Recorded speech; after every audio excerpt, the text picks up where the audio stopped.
1 month, 18 days, 2 hours, and 2 minutes. That is how long it's been since the truth came to light, and that's how long we have been in the dark.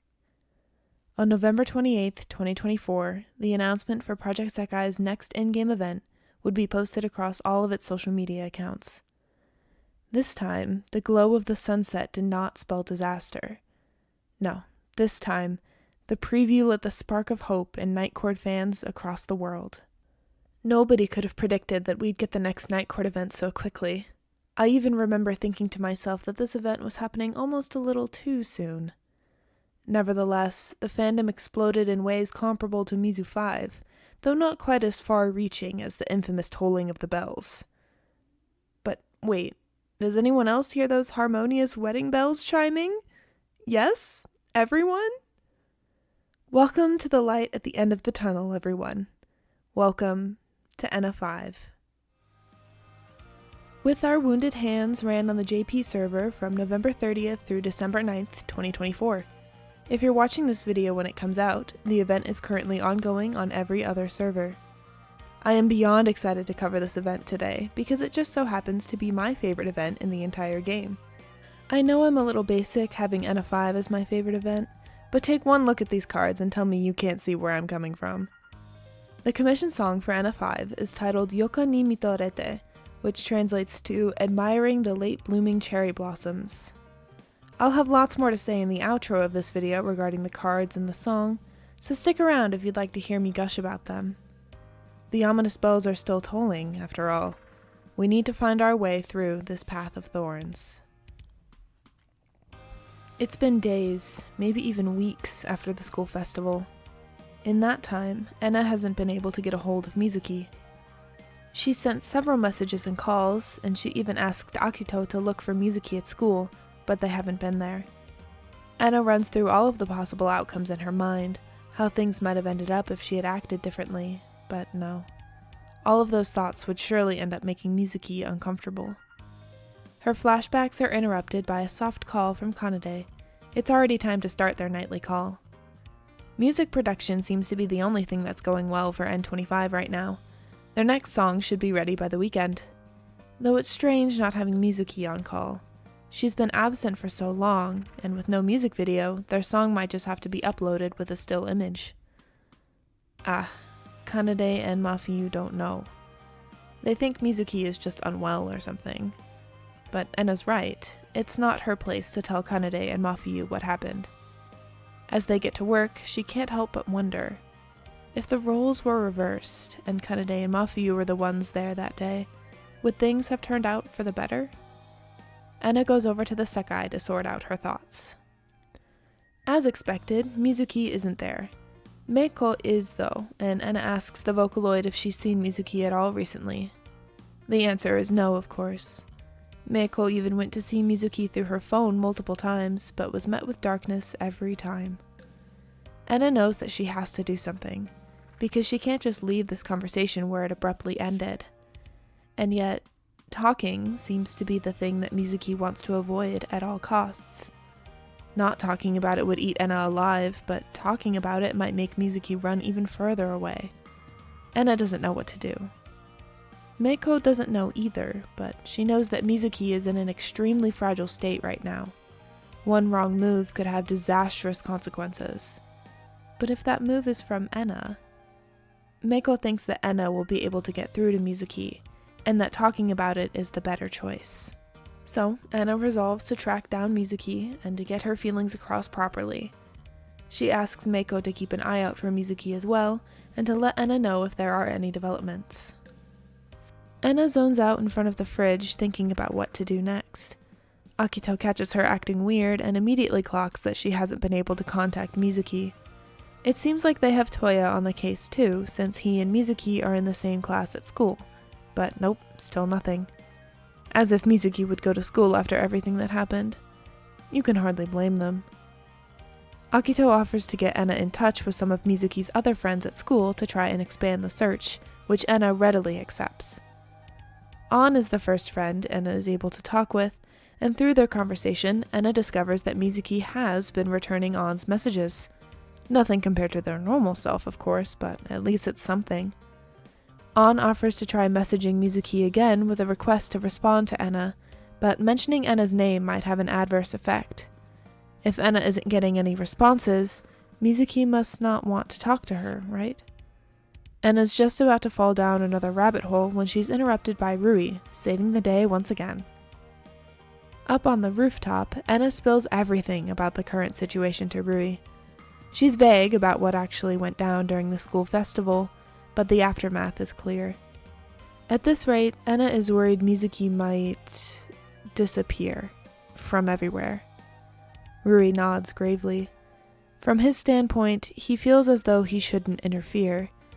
However, he can offer a story from his past to help shed some light on Ena's path forward. Rui went through something similar a year or so ago.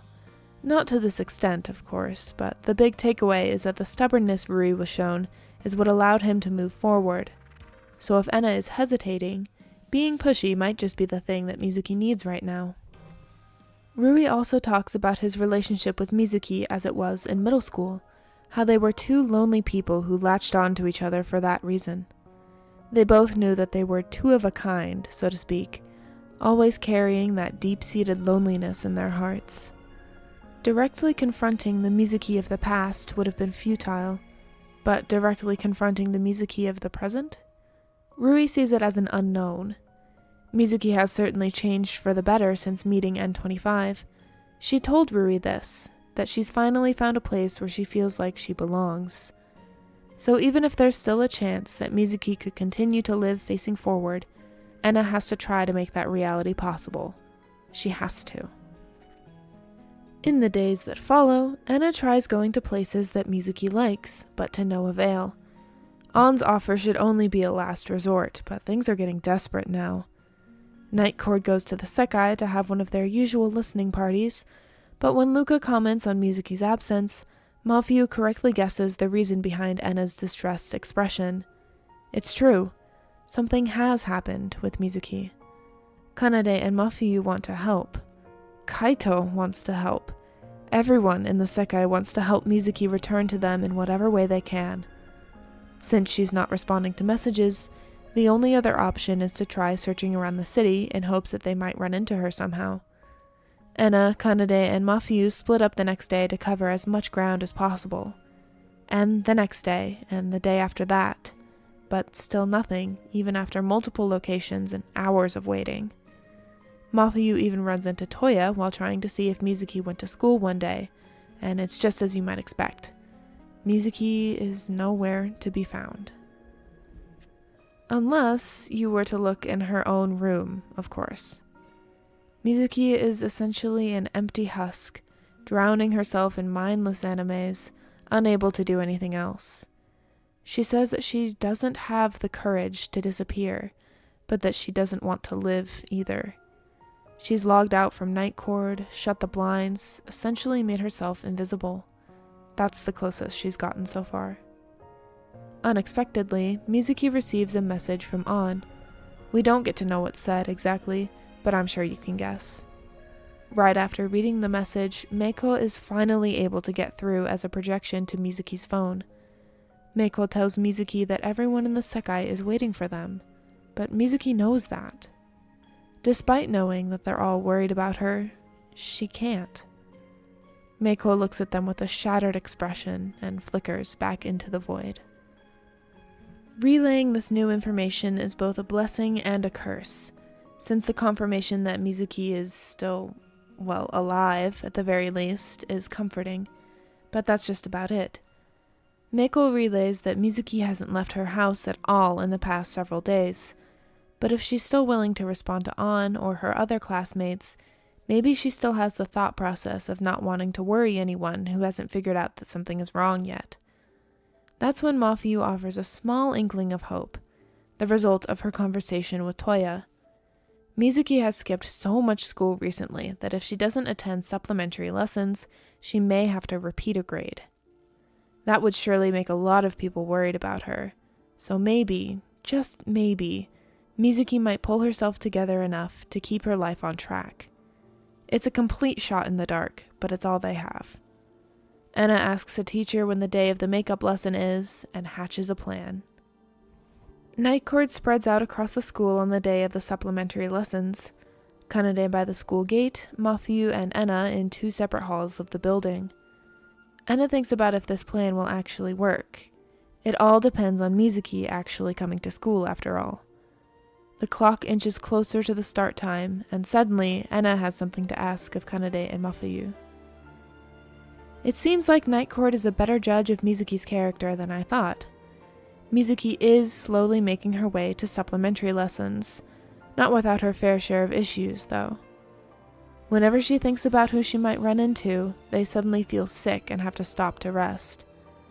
Also, every time Mizuki has been on screen in this event thus far, her sprite hasn't appeared. It's like we are Mizuki, experiencing the events of the story in first person. The camera shifts and tilts like we're watching through their eyes, and Mizuki's own voice is low and hollow. Mizuki trudges past Miya Masuzaka Street, briefly passing her eyes over a new ribbon display in a store window, when suddenly Ena's voice breaks over the stillness, and Mizuki is thrown back into our view. Ena thought for sure if Mizuki wouldn't come to supplementary lessons, she would come here. Mizuki falters like a deer in headlights, before smacking Ena's hand away and taking off down the street.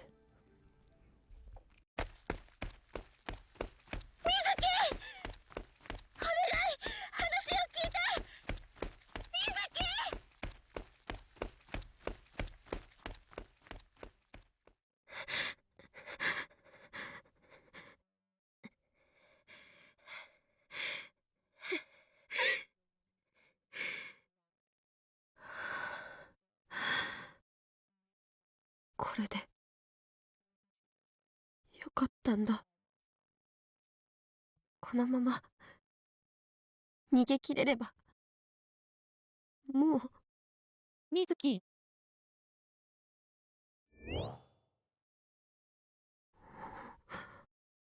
メイコ。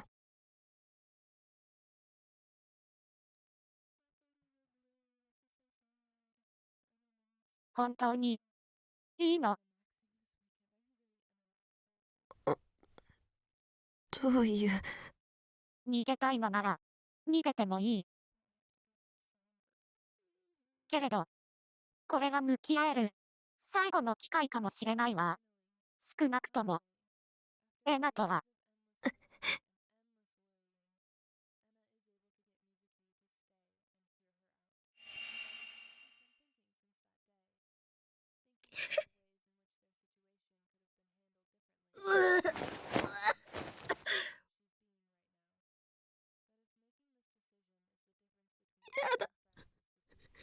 嫌だよ。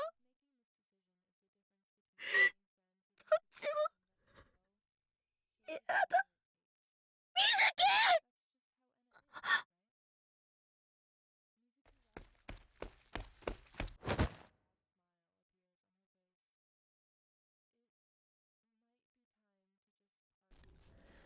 Finally, after days of endless searching and endless worrying, Ena is able to get Mizuki to stay and hear her out.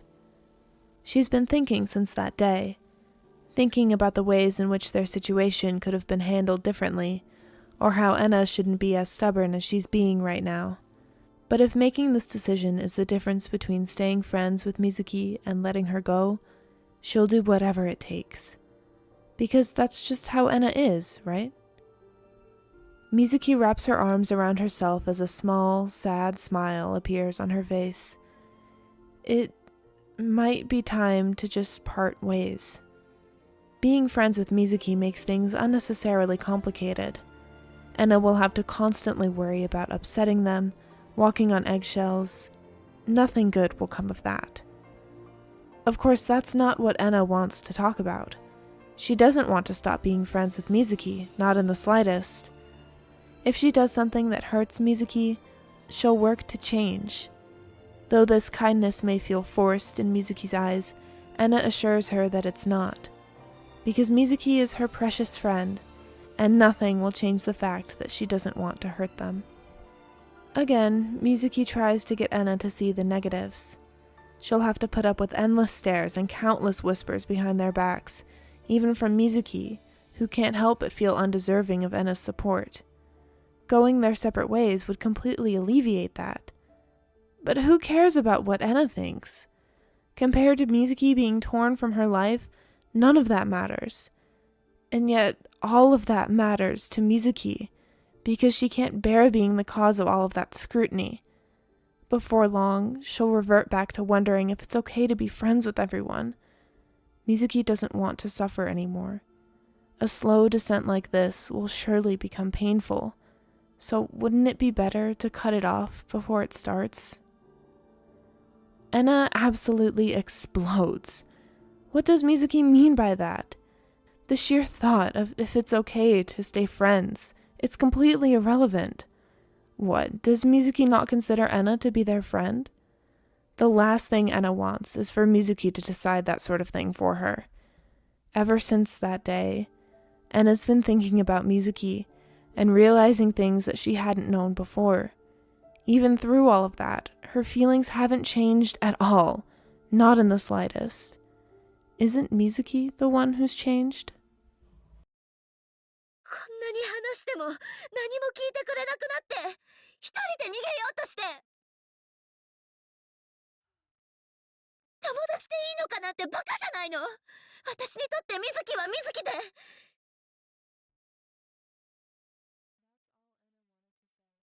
ずっとずっと大切な友達なのに。それくらいちゃんと伝わってよ。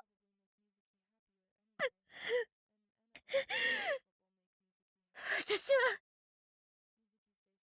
変わってない。びっくりはしたけど、絶対変わってないんだから。That's all Ena wanted to say. If Mizuki wants to run away now, they can. That would probably make Mizuki happier anyway, and Ena only wants what will make Mizuki happy. Mizuki stays silent for a few moments, tears still gently falling, wondering what she should do. Meiko's words ring in their head. This may be the last chance Mizuki has to face it, to stop running once and for all.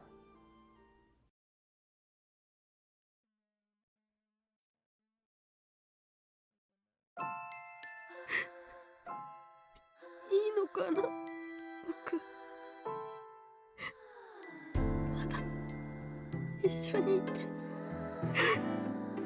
と僕はまた怖くなって逃げたくなる時が来るんだ。怖くて信じられなくなって、どうしようもなくなる時が絶対に来るんだ。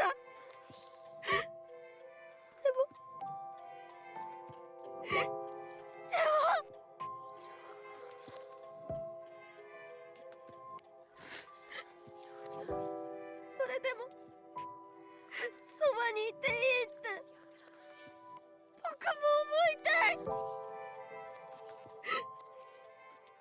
達でいたいよ。ずっとそうしたかったんだ。一緒にいても後ろめたくない。そんな友達にずっとなりたくて。でもダメね。きっとこれからもうまくできない。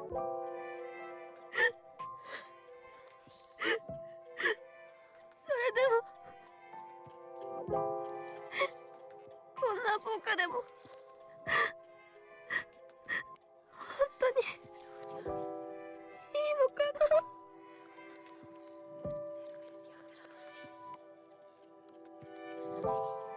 いいとか良くないとかじゃないってば。自分で決めなさいよ、水木。もう走り回るのはごめんなんだから。じ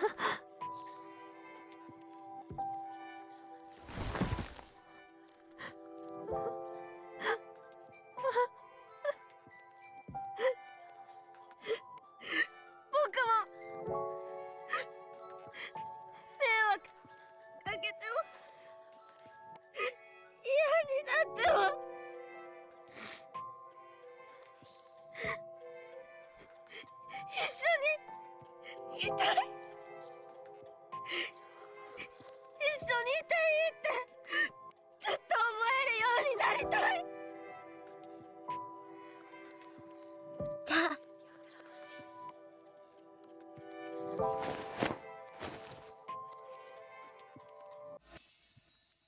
一緒にいようよ、水木。ニ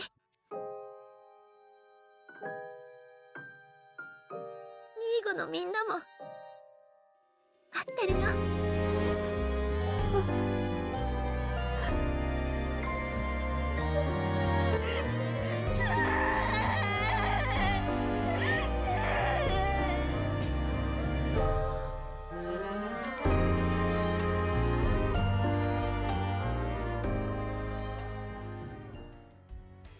It's good to have you back, Mizuki. Well, anyone else crying? That final scene makes me break down into tears every single time, without fail. It's just... well, you saw it. I don't need to explain myself. We've finally reached the light on the other side. It's been a long time coming, and I couldn't have asked for a better ending. I couldn't have asked for a better card set either. Look at these things! Oh my god, my favorite set ever. I'm writing and recording the script before the event goes live, which means I haven't pulled on the banner yet. Editor Destiny can tell you if she got them or not. Ena5 is my profile picture on basically everything. I use it so much it's insane. I could go on and on about the symbolism in these cards. The cherry blossoms contrasting the touch-me-nots, the butterflies being a night chord motif. Maybe I'll make a dedicated video about this someday. Let's also take a moment to appreciate the absolutely stellar voice acting from Suzuki Minori and Hinata Sato. I've never heard such a guttural performance. These two absolutely made the event as impactful as it is. Now, I've decided to try and tear for this event, so I need to get back to Hitorimbo Envy. I hope you enjoyed this story as much as I did. Looking forward, the path ahead may be dyed crimson, so hold on tight. Until then. おかえり、水木。ごめんね、心配かけちゃって。もう大丈夫なの？おかげさまでね。本当にありがとう。それで